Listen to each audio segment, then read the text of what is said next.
Sa mabuting balita ngayon, tinanong ni Pedro sa Jesus, Panginoon, makailan ko ang patatawarin ng aking kapatid na paulit-ulit na nagkakasala sa akin?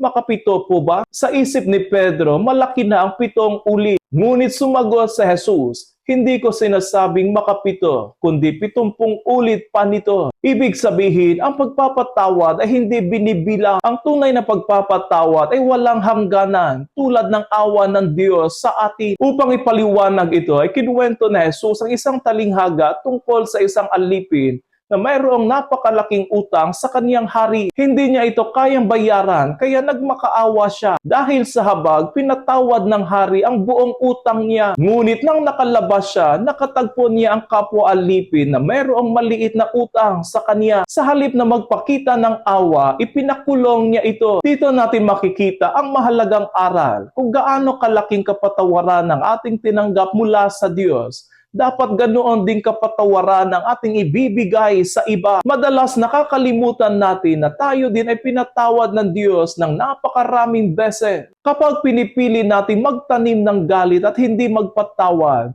parang itinatanggi natin ang awa na una nating tinanggap mula sa Diyos. Ang pagpapatawad ay hindi laging madali. May mga sugat na malalim at mga karanasang mahirap kalimutan. Ngunit ang paanyaya ni Jesus ay malinaw, magpatawad mula sa puso. Ang pagpapatawad ay hindi lamang para sa taong nagkamali.